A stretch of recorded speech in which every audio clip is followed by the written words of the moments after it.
menjadi berkah bagi kita semua. Saat ini saya pribadi akan menjelaskan tentang pembelajaran selama 1 semester pada tahun ajaran 2020-2021, tapi sepertinya tidak afdol ya kalau Bapak dan Ibu tidak langsung berkenalan dengan guru kelasnya, karena selama ini kan baru lihat di layar kaca saja di dunia maya ya. Jadi bisa langsung sekarang Bu Hadi bisa boleh masuk dulu ke aula. Ini masih kosong ke depan. Di depan Ibu enggak? Ada 2 lagi.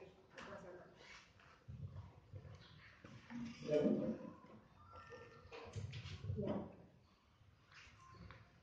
Kelas 6A, wali kelasnya Ibu Hani dengan guru PAI-nya Pak Yahya. Bu Hani mau berbicara sesuatu pada orang tua. Pak Yahya mau berkenalan dengan orang tua? Boleh. Boleh. Biar lebih enak ya Bu ya. Assalamualaikum warahmatullahi wabarakatuh. Salam kenal Bu. Ya, saya guru kelas 6 PAI ya, khusus untuk kelas A. Ya, mudah-mudahan dalam 1 tahun ke depan ini kita bisa bekerja sama untuk mensukseskan dan mensolehkan anak-anak kita semua. Amin ya rabbal alamin. Cukup dari saya. Terima kasih Pak Yahya.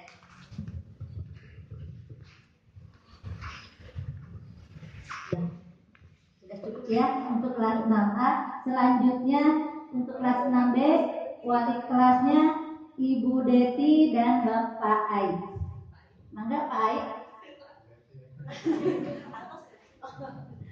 Ya, ini Bu Deti dan ini Pak Ai, Bu Hani dan Pak Yahya. Jadi hari ini mungkin Bapak dan Ibu baru berkesempatan langsung untuk bertatap muka, karena sebelumnya itu pun yang bertatap muka di layar kaca sebetulnya anak-anak ya, tapi mungkin sebagian dari ayah dan bunda di sini ikut nimbrung juga ketika pembelajaran, ikut membimbing putra putrinya.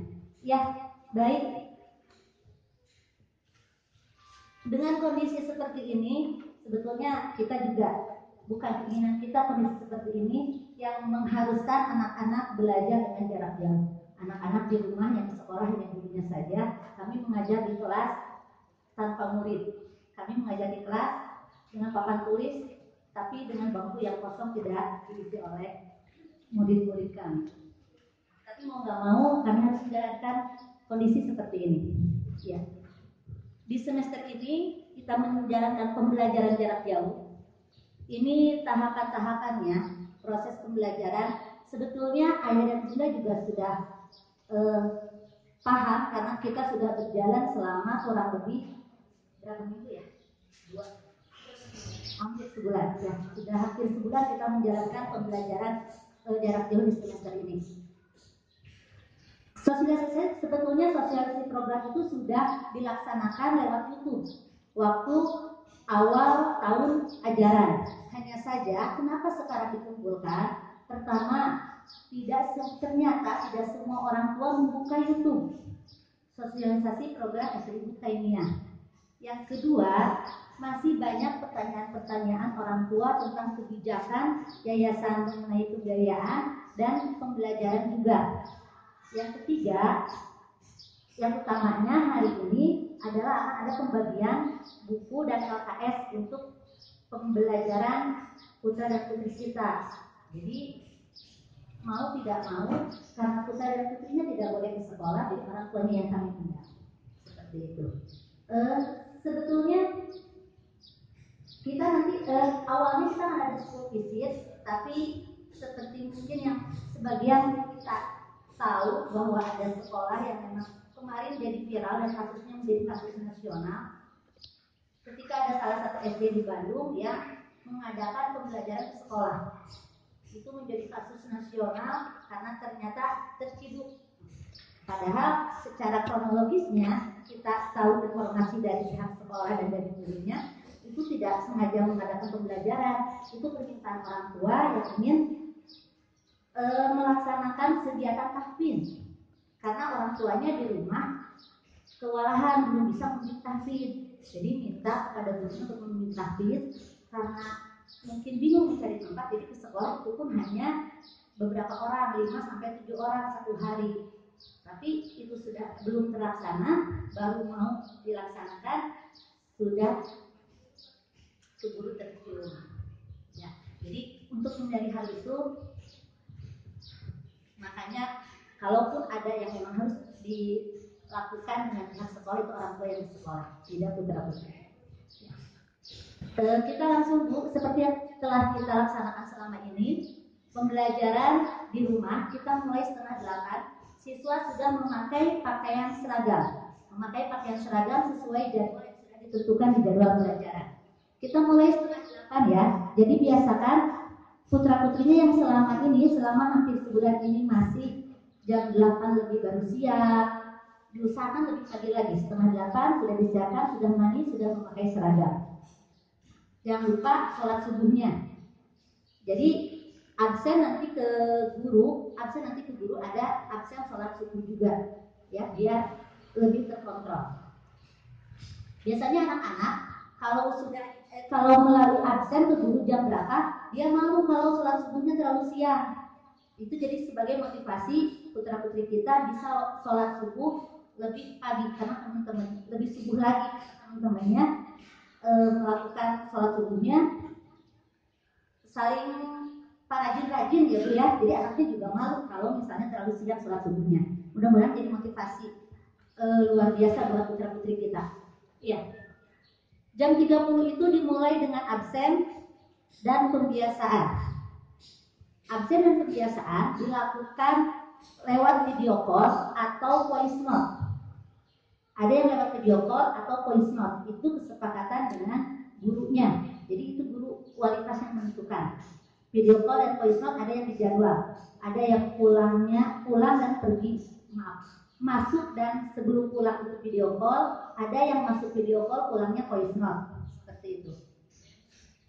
Ada yang Zoom juga, ya, ada yang Zoom juga. Jadi setiap pagi ada yang Zoom. Cuma mungkin kalau Zoom setiap hari, sinyal kadang-kadang sangat berpengaruh di Zoom, ya, Zoom atau Webex.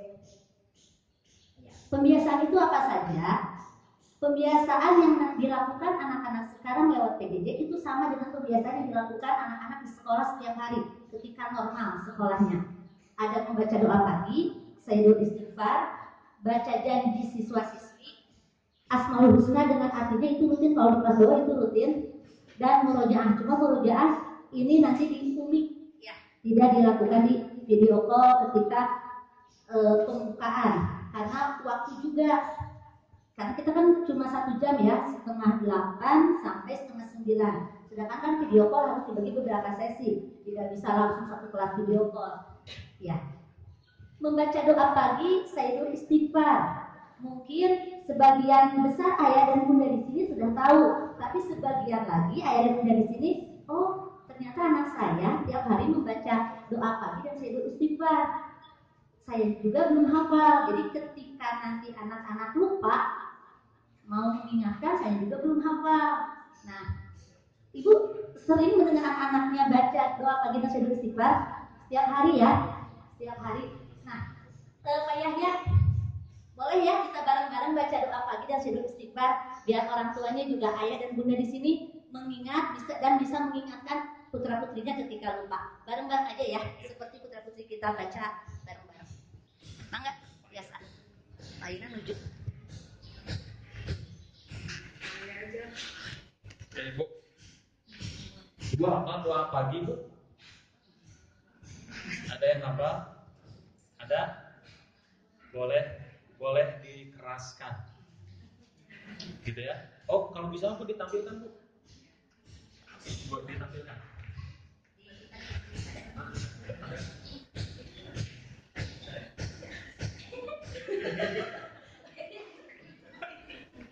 Sebentar dulu ya.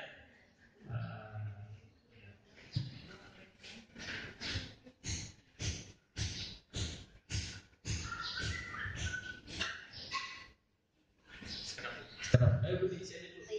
Ya kadang-kadang karena kenapa kita juga harus hafal, kadang dia seperti itu anak-anak suka lupa apa ya, apalagi waktu awal-awal PJJ sudah beberapa bulan mungkin anak-anaknya ke sekolah, meskipun tiap hari baca, ketika di sekolah mereka hafal, ketika PJJ di rumah lupa lagi. Dan mah gimana? Ya mama juga nggak tahu gitu kan. Jadi kalau kita hafal juga lebih enak kan.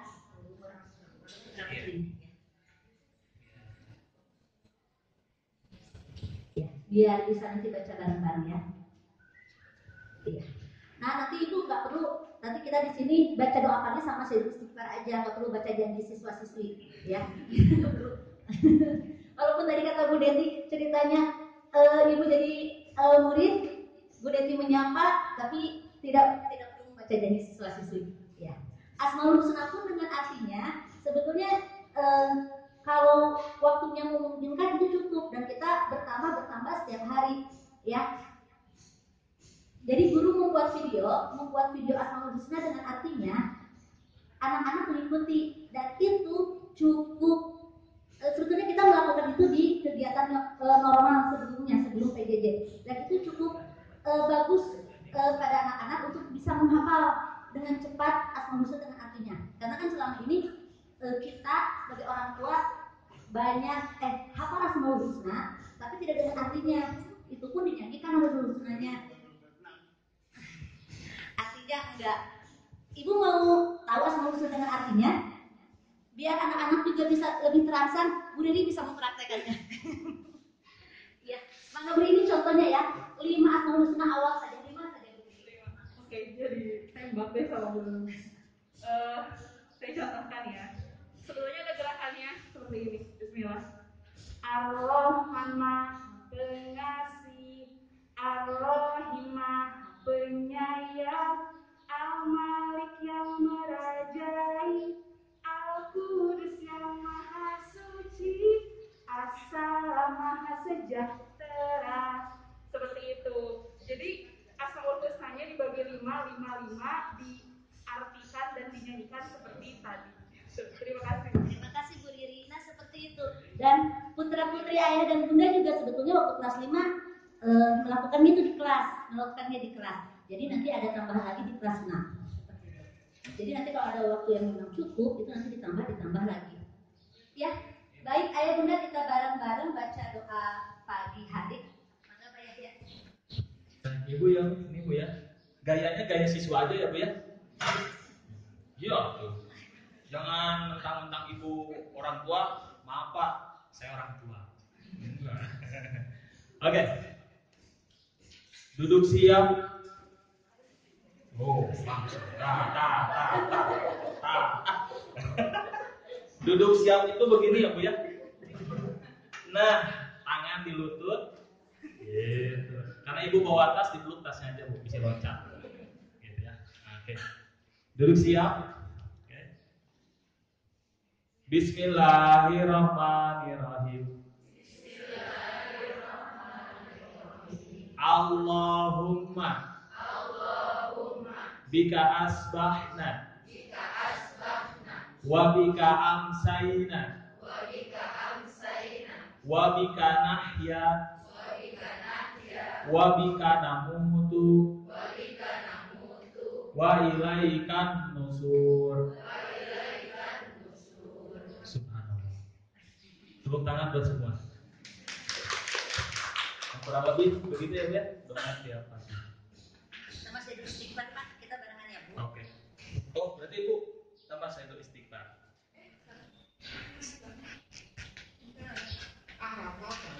Saya tulis istighfar apa Bu ya? Baik. Allahumma anta rabbi la ilaha illa anta khalaqtani wa ana ala abdika wa ana ala ahdika wa wa'dika mastata'tu abu ulaka bini'matika alayya wa abu bidzanbi faghfirli fa innahu la yaghfiru dzunuba illa anta. Terima kasih. Terima kasih Pak Yahya. Nah, itu yang dibaca anak-anak ya, selain dari siswa dan siswi itu setiap pagi dibaca anak-anak berbaris di lapangan. Karena lapangan kita juga minimalis, ketika normal, kalau misalnya ayah dan bunda belum tahu, baris itu setiap hari dijadwal. Tanggal genap, tanggal ganjil kelas A, tanggal genap kelas B. Jadi kalau tidak baris di lapang, yang tidak baris di lapang itu berbaris di depan kelas dan tetap melakukan kebiasaan seperti ini. Ya. Terus ketika masuk juga dengan salam khas. Gimana suasana hati mereka ke teman mereka yang memimpin? Ada yang apa sih? Ros. Ada yang berpelukan, ada yang bersalam, berjabat tangan. Ya, seperti itu. Itu yang biasa kita lakukan ketika mau masuk kelas. Ke antar teman dan guru juga sama seperti itu. Tapi yang kalau guru perempuan dengan perempuan, laki-laki dengan laki-laki seperti itu. Ya, selanjutnya mulai 8:30 setelah pembiasaan, setelah absen siswa, semua siswa siap, guru akan memberikan materi. Materi itu bisa lewat video pembelajaran yang dibuat oleh guru sendiri. Jadi guru menjadi guru virtual, ya. Jadi ada animasinya atau memang ada penjelasan PowerPoint-nya. Tergantung guru itu membuat dan sesuai dengan kebutuhan materinya. Bisa melalui video yang guru buat seperti tadi, guru jadi guru virtual, bisa melalui aplikasi YouTube, jadi video pembelajaran yang ada di YouTube kemudian di-share kepada orang tua, atau bisa melakukan dengan Zoom meeting. Jadi guru langsung menjelaskan kepada siswa-siswinya lewat Zoom meeting atau Webex. Seperti itu. Ya, jadi kalau Zoom meeting dan Webex, enaknya si anak tidak mengerti bisa langsung tanya jawab. Tapi resikonya sinyal. Dan resiko yang keduanya, kalau misalnya itu tidak terekam, anak-anak yang belajarnya tidak di waktu pagi, di malam hari, karena ada hal-hal yang lain ada. Jadi kita membuka kelas malam kan ya Bu ya, untuk anak-anak yang memang sama sekali tidak bisa belajar di pagi hari. Itu tidak bisa diulang kalau misalnya tidak terekam Zoom meetingnya atau Webex-nya. Tapi kalau YouTube atau video yang guru buat itu bisa diputar ulang ketika malam hari. Jadi guru tidak perlu menjelaskan lagi. Guru menjelaskan lagi mungkin lama lagi. Anak pun ketika malam sebetulnya kondisinya tidak sekondusif ketika mereka belajar pagi. Kalau belajar malam ada maghrib, ngantuklah atau ada hal yang lain seperti itu. Ya. Setelah penjelasan materi, ketika menjelaskan materi anak-anak diusahakan semua betul-betul memperhatikan, betul-betul menyimak video yang disampaikan atau materi yang dijelaskan oleh guru. Karena setelah itu akan ada evaluasi. Kalau memang materi yang disampaikan itu butuh ada evaluasi. Jadi tidak dalam satu hari, misal satu hari ada 2 pelajaran, dua-duanya harus ada evaluasi, tidak juga. Kalau memang tidak ya, tidak perlu ada evaluasi ya, tidak perlu ada evaluasi. Jadi misal dalam satu hari cuma 1 pelajaran ada evaluasi, nggak masalah Bu. Atau satu pelajaran itu, satu evaluasi itu di dalamnya integrasi 2 pelajaran pada hari itu. Jadi anak-anak tidak terlalu beban mengerjakan tugas yang terlalu banyak. Dan ketika mengerjakan tugas pun, guru memberikan evaluasi, tidak harus 1 jam itu selesai. Misal di jadwal jam 8:30 sampai 8:30, berarti anak-anak harus selesai 9:30, tidak. Karena guru memberikan waktu yang cukup lenggang. Ya, waktunya luang. Dari misalnya diberikan tugas 9:30, boleh dikumpulkan, ibu tunggu sampai jam 8 malam. Jadi memang ada waktu untuk anak-anak yang perlu bimbingan orang tua dan orang tuanya kerja, jadi tidak bisa mengerjakan pada pagi atau siang hari. Baru bisa mengerjakannya ketika orang tuanya pulang kerja. Jadi maka Bu tidak perlu membebani, aduh gimana ya saya kerja, anak saya belum bisa mengerjakan evaluasi sendiri. Tidak perlu stres ibunya, apa saya harus uji dulu gitu dari pekerjaan, pulang dulu, nggak perlu Bu, nanti saja mengerjakannya setelah ibu pulang, kalau memang putra-putrinya perlu dibimbing, nanti saja setelah pulang kerja. Tidak akan, apalagi misalnya, aduh kalau ini lupa, besok baru mengerjakan, asal lupanya tidak tiap hari saja seperti itu ya. Kalau sekali dua kali guru juga memaafkan dan pas diterima tugasnya, Bu karena waktunya sudah melebihi, maka kami anggap tugas yang masuk hari ini kami anggap tidak ada nilainya, enggak Bu, nggak akan ada guru yang gitu ya. Insya Allah tetap guru menerima dan tetap akan dinilai oleh gurunya. Evaluasi itu bisa dengan mengerjakan LKS yang hari ini akan kami bagikan, atau mungkin ada worksheet yang sebelumnya berupa Word, berupa PDF, kemudian ibu kirim lagi lewat WA atau lewat email, atau juga bisa melalui Google Form atau Quizzes yang sebelumnya mungkin pernah Google Form atau Quizzes. Nah, jadi bisa evaluasi lewat itu, tidak harus dengan LKS, karena LKS baru akan dibagikan hari ini. Sebetulnya kalau lewat Quizzes, karena anak-anak lebih senang ya, karena kayak main game. Jadi terlihat, oh ini sekarang saya ke 1, saya jadi ke 10, saya jadi ke 20, itu terlihat langsung di situ ya, anak-anak juga senang seperti bermain game. Tapi nanti karena sudah ada LKS, mungkin sebagian besar evaluasi atau tugas anak-anak itu lewat LKS. Kalau nanti ada tugas, tadi yang Ibu Yayasan sampaikan, salah satu pembiayaan itu digunakan untuk media tugas anak-anak. Nah, jadi nanti ketika ada tugas, misal mau SBDP mengerjakan kerajinan dengan tanah liat, tanah liatnya tidak perlu ibu yang membeli. Nanti sekolah yang sudah menyiapkan tanah liat, orang tua nanti ke sekolah dipanggil ketika akan, misalnya tanah liat akan digunakan pada hari Selasa, hari Seninnya ibu akan dipanggil, tapi mungkin tidak seluruh orang tua, nanti per zona dipanggilnya Bu. Misal yang rumahnya di daerah Sukagali, beberapa orang, cukup satu orang tua atau dua orang tua yang memang tidak bekerja, maksudnya tidak bekerja di luar rumah ya, tolong ambil ke sekolah, dan nanti orang tua yang lain bisa mengambil ke rumah orang tua tersebut malamnya, pulang kerja atau kapan. Jadi tidak ada aktivitas anak-anak yang pulang pergi ke sekolah seperti itu ya. Dan kami meminta keridoan orang tua yang nanti untuk mewakili mengambil tugas, itu meminta keridoan dari sekarang. Jangan nanti abang saya bukan wanita karir, abang saya ibu rumah tangga, saya yang jadi keturunan. Insya Allah ayah dan bunda di sini tidak ada yang punya pikiran atau perasaan seperti itu ya. Jadi nanti kalau misalnya ibu maaf, ini ada yang harus diambil, kesepakatan siapa yang mau ngambil ya. Kerjona nanti yang rumahnya daerah Pasteur misalnya, atau daerah Gunung Batu, berarti nanti itu satu orang saja yang kesini, yang lain bisa mengambil kapan saja, di jam berapa saja, maksudnya seperti itu. Selanjutnya, setelah anak-anak melaksanakan mengerjakan tugas, anak-anak mengerjakan tugas, nanti akan ada pembelajaran unik, ya, akan ada pembelajaran unik. Nah, kalau pembelajaran unik, anak-anak betul-betul harus belajar di situ. Kalau mengerjakan tugas kan anak-anak ketika mengerjakan tugas, aku mah nggak akan mengerjakan tugas sekarang, nunggu mama, itu boleh.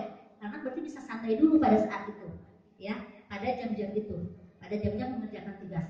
Anak-anak bisa santai. Jadi kita tidak harus, anak-anak jadwal pelajaran memang dari setengah 8 sampai jam 12 sampai pada zuhur ya penutupan. Tapi tidak harus berarti anak-anak stay di situ di depan HP dari jam setengah 8 sampai jam 1, tidak. Karena ketika waktunya mengerjakan tugas, anak-anak selesai tugasnya dalam 5 menit ya sudah, kirimkan ke gurunya. Waktu sisanya anak-anak juga bisa santai Bu, gitu. Jangan terlalu membebani anak-anak. Mudah-mudahan nanti kita bisa sharing ya, Ibu bisa ngasih masukan apakah selama ini tugas yang diberikan oleh guru-guru kami itu terlalu memberatkan, membebankan anak-anak atau tidak gitu. Punten ibu yang bawa mobil di material, ya punten diceritakan. Ada nggak yang mobil bawa material nggak?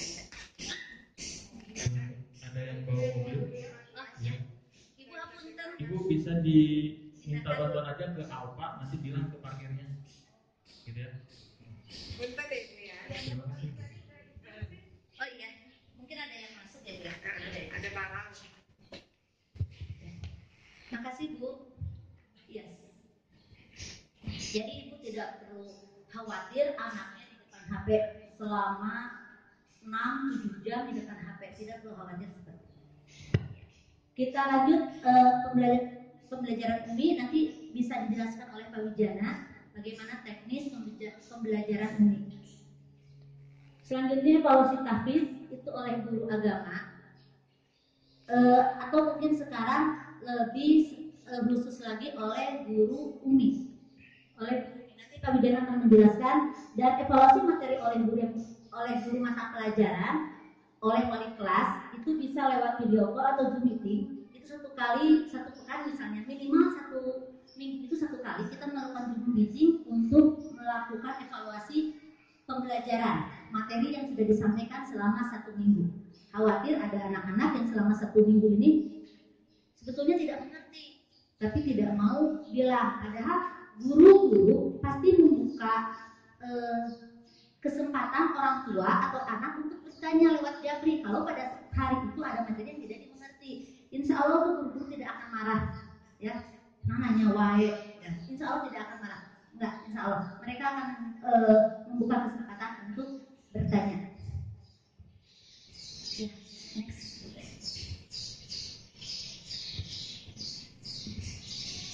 Anak-anak diusahakan dan harus melaksanakan sholat duha, ya. Ini bukan sholat wajib, tapi kami mewajibkan untuk melaksanakan sholat sunat, ya.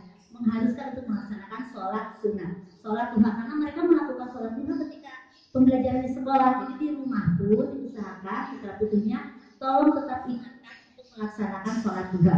Anak-anak bisa melaksanakan sholat duha pada jam istirahat. Jam istirahat itu kan 9:30. Atau ketika anak-anak selesai mendengarkan materi, selesai melihat video, atau selesai mengerjakan tugas, masih ada waktu kosong, silakan anak-anak untuk melaksanakan sholat duha. Kemudian sholat zuhur. Sholat zuhur pun ibu, ayah, bunda yang memang bekerja di luar pun tolong telepon putra putrinya, ingatkan untuk sholat zuhur karena takutnya mereka lupa. Sholat zuhur gitu ya, waktunya ada zuhur, tolong ingatkan, telepon putra putrinya, takutnya lupa. Jadi tidak ada alasan kita tidak mengontrol sholat putra putri kita karena jarak jauh. Sebenarnya tidak ada alasan seperti itu. Untuk sholat tetap ingatkan, sholat, makan, tetap ingatkan putra putri kita. Jadi nanti setelah sholat zuhur pun anak-anak harus mengabsen sholat zuhur jam berapa.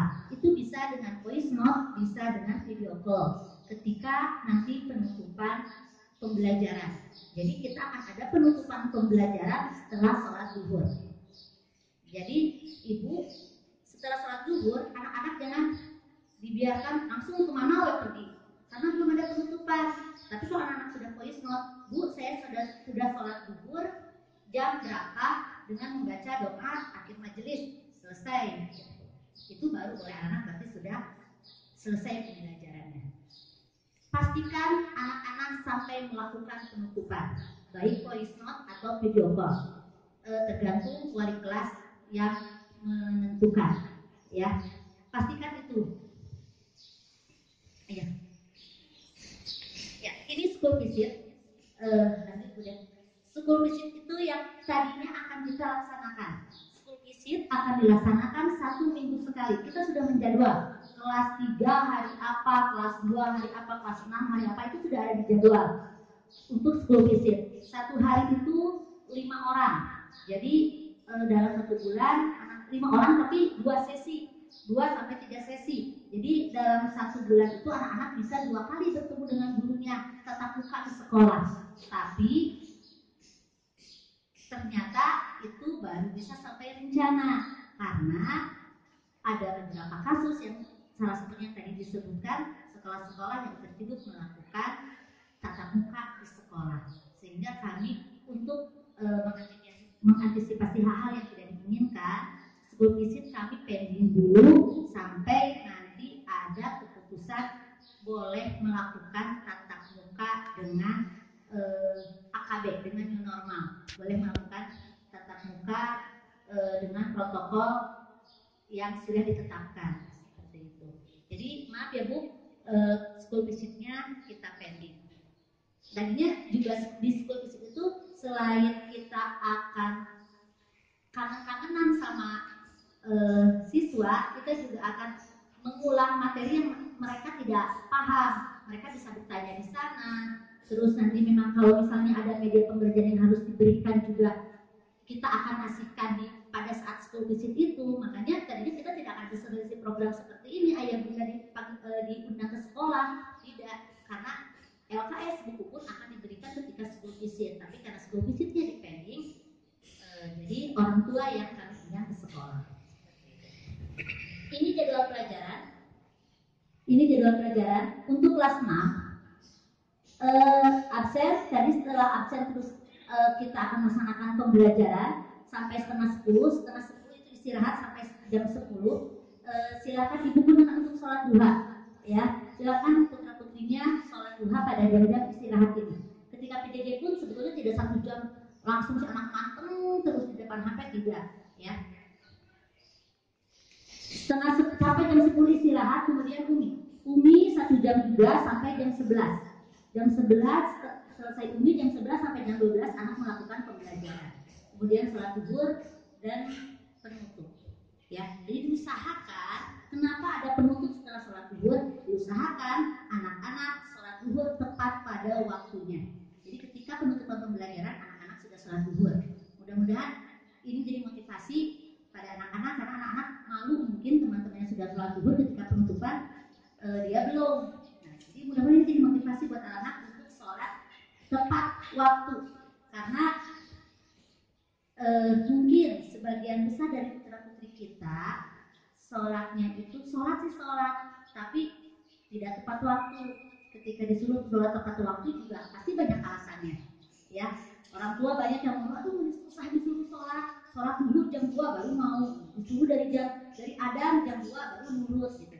Dan itu tidak 1-2 orang sebetulnya orang tua yang ngomong seperti itu, ya. Saya pun sebagai orang tua ya sama keluhannya seperti itu. Orang tua saya di rumah, sebagai orang tua di rumah ya sama keluhannya seperti itu, ya.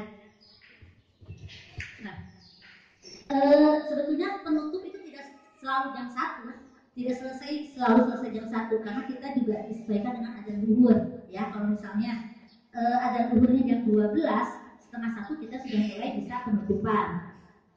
Itu tidak akan lama. Tapi kalau misalnya sholat zuhur, adzan zuhurnya hampir setengah 1 misalnya, ya mungkin jam 1 kita baru mulai penutupan, karena kan anak juga harus sholat zuhur dulu. Kalau memang sudah lapar juga kan makan dulu. Kita tidak, waktunya bisa lebih fleksibel, ya. Ya, mungkin ayah bunda secara garis besar itu pembelajaran selama semester 1 di masa pandemi. Semester 1 insya Allah sampai bulan Desember. Tapi kalau misalnya ternyata dari keputusan pemerintah setempat bulan September sudah boleh masuk misalnya, mungkin nanti akan ada perubahan lagi. Kami akan informasikan kepada orang tua. Atau bulan November sudah boleh masuk, nanti kita akan informasikan kapan anak-anak akan boleh masuk. Tapi sementara ini kami akan yang kami buat ini adalah pembelajaran selama 1 semester sampai bulan Desember, sampai nanti anak-anak melaksanakan PAT. Kalau misalnya pada bulan Desember memang belum ada tatap muka, PAT-nya pun tetap online. PAS-nya pun tetap online, seperti itu. Kalau ada yang tidak paham, nanti kita akan sharing di tanya jawab. Ya. Hatur nuhun. Terima kasih kepada Bu Nurul yang sudah memaparkan tentang kurikulum. Selanjutnya kita sambut dengan melihat Bapak kita semua yang akan menjelaskan tentang Umi, yaitu Mbak Pawi. Silakan.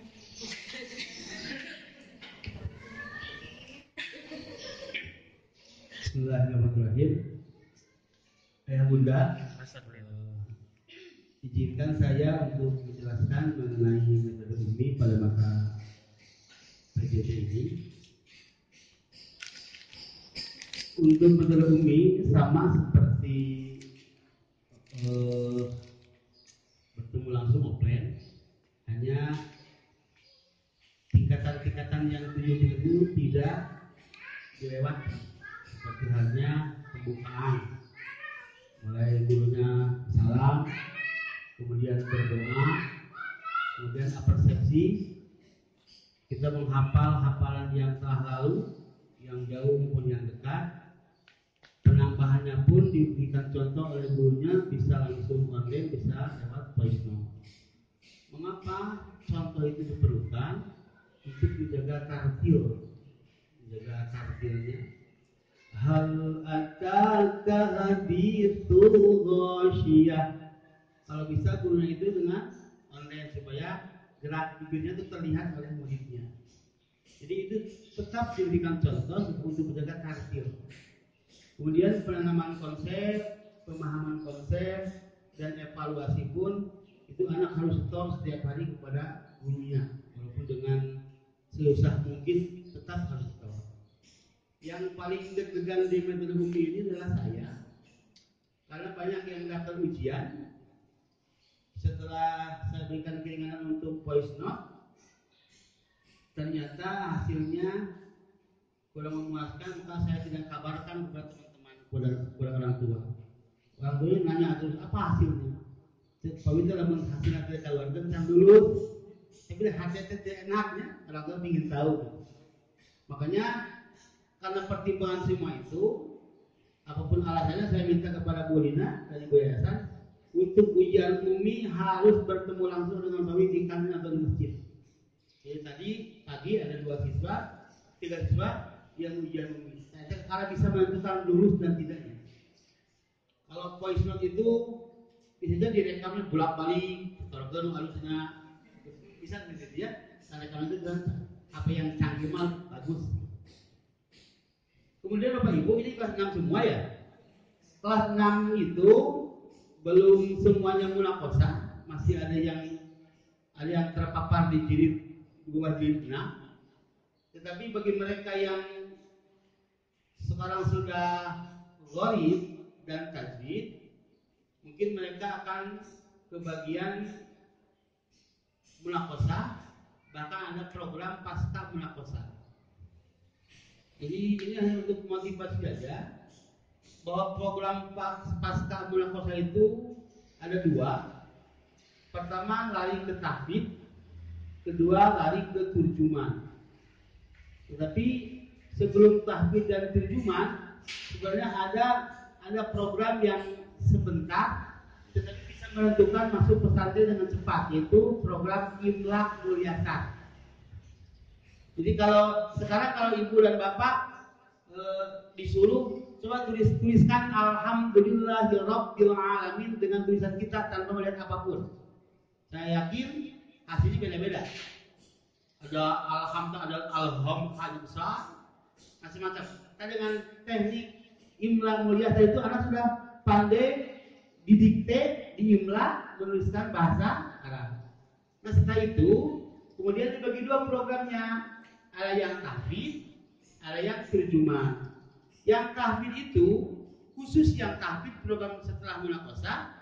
Jadi diharapkan anak itu hafal 6 ayat per hari. Dan itu sudah diuji cobakan secara nasional. Dan sekarang pun sudah berlangsung sertifikasinya se-Indonesia. Ternyata sudah berhasil 1 hari maksimal 6 ayat. Diuji cobakan di juz 29 surat Al-Mulk itu, ternyata betul bisa. Dan itu adalah siswa. Kemudian untuk program terjemahan, alhamdulillah Ibnu Taimiyah, saya sendiri yang melayani masih, karena masih Pawi yang mendalami ini, belum di-share ke teman-teman.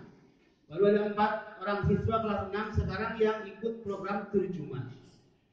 Terjemahan itu kalau kita mengira terjemahan itu adalah menerjemahkan. Padahal terjemahan itu adalah salah satu gelar yang diberikan kepada sahabat Rasulullah, yaitu Ibnu Abbas. Ya, dan Ibnu Abbas itu pernah didoakan oleh Rasulullah supaya apa? Supaya paham terhadap agama dan pandai menakwilkan Al-Quran. Bapak Ibu, supaya lebih semangat, saya akan berikan contoh terjemahan itu. Jadi, berikan contoh terjemahan supaya Bapak Ibu nanti mengajarkan gurunya enak. Contoh yang akan kita terjemahan itu contoh doa iftitah. Contoh begini terjemahan. Nah, bukunya ini bacain dulu.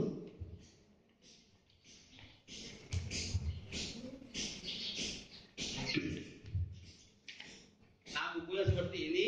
Anak-anak nanti pegang buku terjemahan.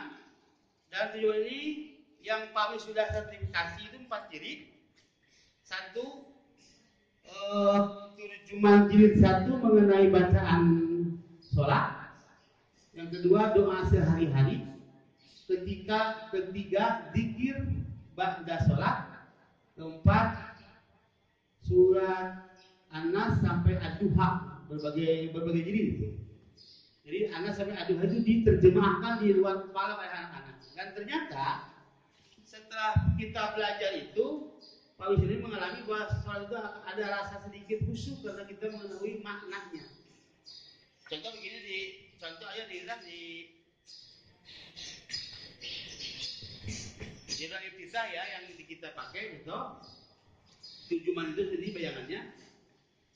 Bismillahirrahmanirrahim. Kami yakin di balik masker biasa ada mengenyonan. Atau kalau orang lain itu tenang aja. Istilah mengenyonan maksud.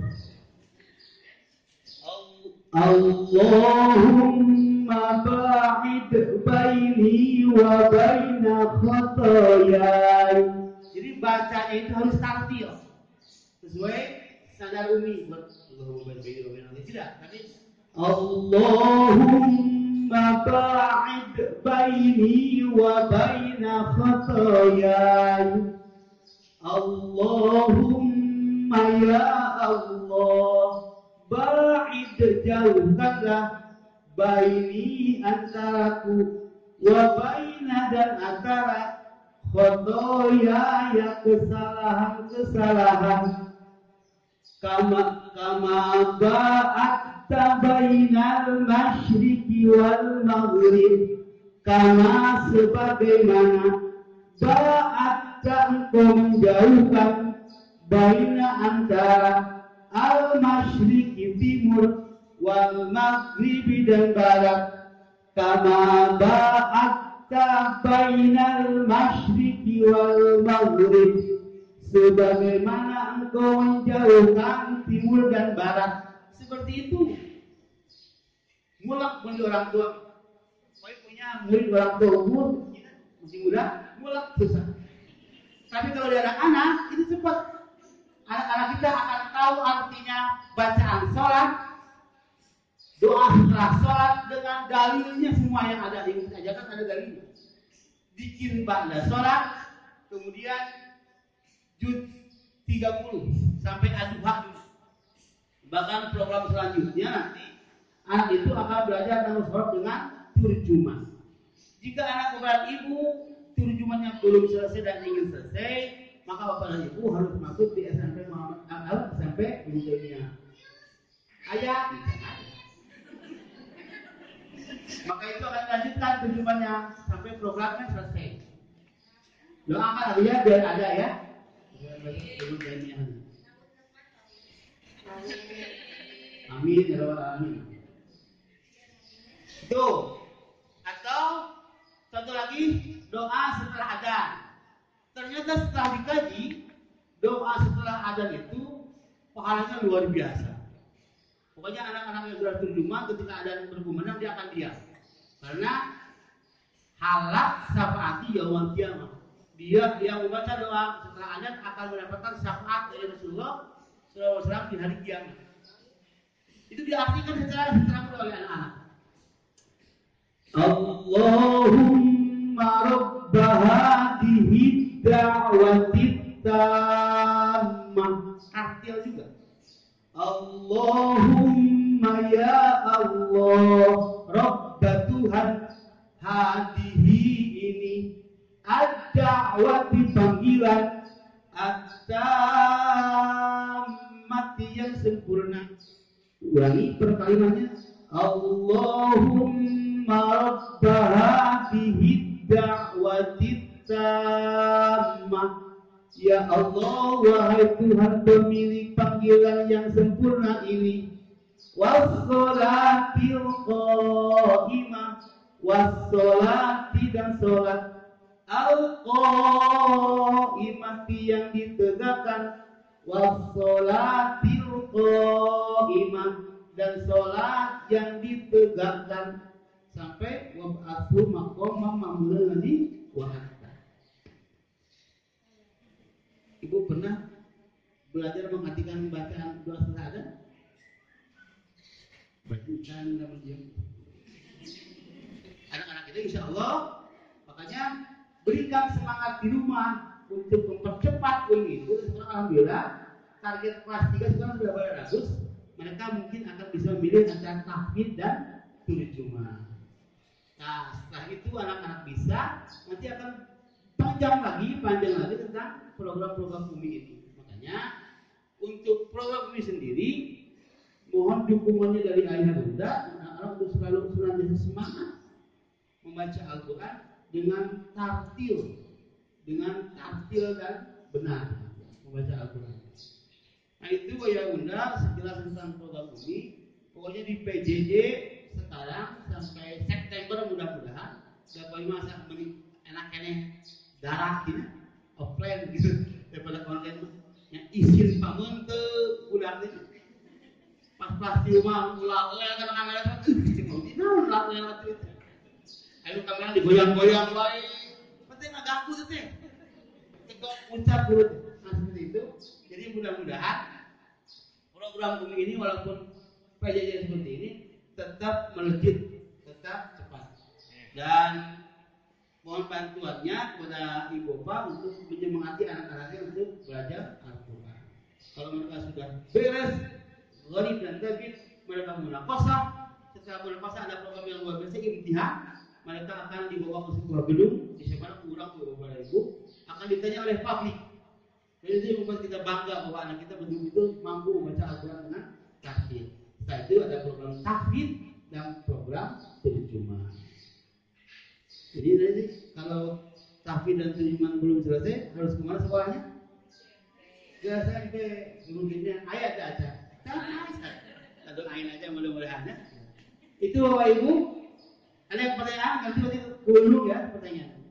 Mudah-mudahan apa yang kami sampaikan tentang PJJ ini dapat dipahami oleh Bapak Ibu dan ada motivasi untuk melanjutkan anaknya tetap menggunakan metode Umi sampai belajar namun sorokan. Assalamualaikum warahmatullahi wabarakatuh. Paparkan tentang kebijakan sekolah, kurikulum dan Bapak dan Ibu, ayah dan bunda, masih semangat? Oke. Kalau saya bilang semangat pagi. Harus kelihatan kamera ya. Oh baiklah, sudah? Iya. Ya, kalau saya bilang semangat pagi, pagi. 3 kali ya Bu ya? Oke, karena walaupun sudah siang, semangatnya harus tetap pagi hari. Semangat pagi. Sekali lagi, lebih kompak. Semangat pagi. Alhamdulillah. Ya, saat ini kita akan masuk ke sesi tanya jawab. Untuk ketertibannya, satu sesinya akan ada 3 orang, dipersilakan untuk bertanya. Ketika bertanya, maka sebutkan nama,